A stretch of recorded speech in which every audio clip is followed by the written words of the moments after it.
नमस्ते, जय हिंद सभी लोगों को।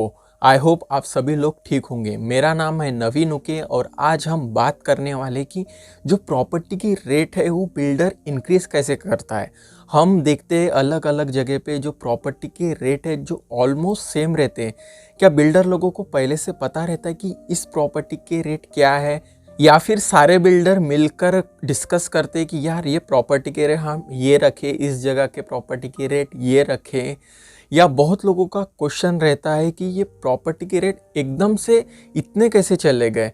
इस सारी कुछ बातों को हम आज डिस्कस करने वाले हैं और उसी के साथ साथ जो प्रॉपर्टी के रेट बढ़ते हैं तो उसमें जो ट्रिपल आर है उसका इम्पैक्ट किस तरह से होता है, रेडी रेकनर रेट क्या होते हैं और सर्किल रेट क्या होता है, इस बारे में आज हम बात करेंगे। तो ये वीडियो एंड तक ज़रूर देखना। बहुत बार ऐसी होता है जो प्रॉपर्टी हम बेचने को निकालते हैं या बहुत बार हम जब परचेस करने जाते हैं तो हमको पता रहना चाहिए कि वो प्रॉपर्टी की रेट उस एरिया में क्या है। हम कहीं फंस ना जाए, कहीं हम ज़्यादा रेट ना दे दे लेते वक्त या ख़रीदते वक्त हम कम इसमें ना बेचें, ऐसा सभी लोगों का मानना रहता।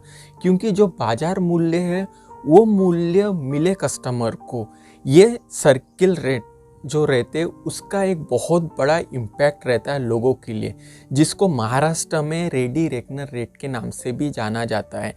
इस तरह से समझिए, मतलब गवर्नमेंट एक अच्छा काम करती है इसमें जो भी एरिया के जो रेट है, अब डिपेंड ये करता है कि वो प्रॉपर्टी किस तरह की सैंक्शनेशन है। पता चला उस प्रॉपर्टी की उस तरह का सैंक्शनेशन नहीं है और हम मान के चलिए अगर किसी प्रॉपर्टी के रेट जो सैंक्शन वाले प्रॉपर्टी के रेट एग्जाम्पल के तौर पे मान के चलिए 100 रुपये है और हम वो एक्सपेक्ट कर रहे हैं हमारी सपोज विदाउट सैंक्शनेशन है उसके भी रेट 100 में जाए, तो ये पॉसिबल नहीं है। उसके रेट कहीं ना कहीं उससे कम रहेंगे।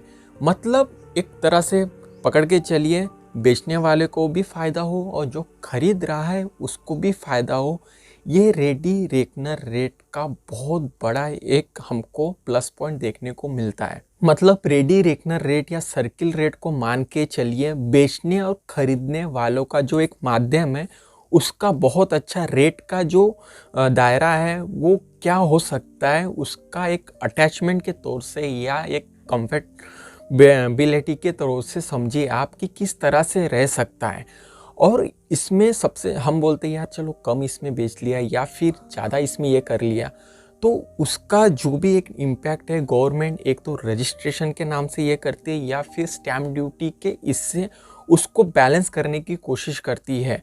और इसका पूरा का पूरा फ़ायदा ये राज्य सरकार अपने खजाने में, मतलब at the end of the time उनको ही मिलता है इसका जो फ़ायदा रहता है।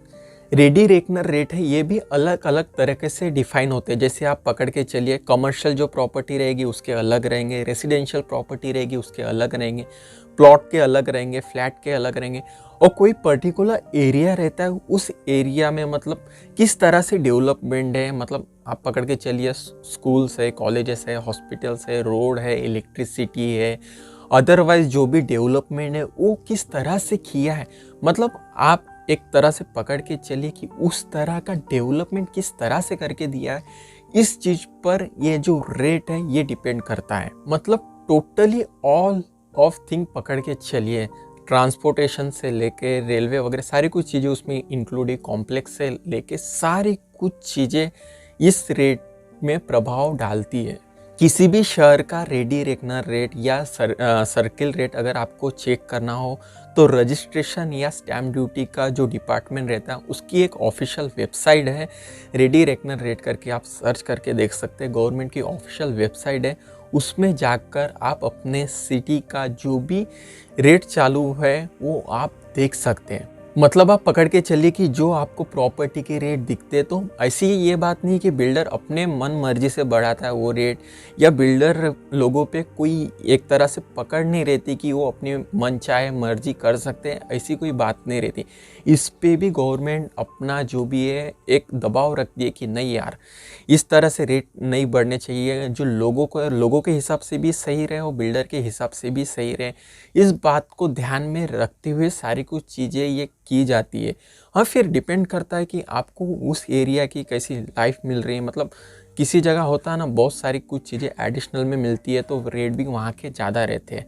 तो वहाँ पे फिर आप ये नहीं बोल सकते यार नहीं, इस तरह यहाँ पे रेट ज़्यादा है और यहाँ पे रेट कम है। तो आप अगर देख रहे हैं किसी जगह को, तो उस जगह के ट्रांसपोर्टेशन से लेके प्राइस, सैंक्शनेशन, हर एक चीज़ें आपको देखना ज़रूरी है। अगर आपकी नागपुर में कोई प्रॉपर्टी की प्लानिंग चालू है, अगर आप उसी के साथ साथ कहीं लीगल एडवाइस अगर आप लेना चाहते हैं, तो मुझसे कांटेक्ट कीजिए। और वीडियो पूरा देखने के लिए thank you so much. I hope आप सभी लोग ठीक होंगे। Thank you.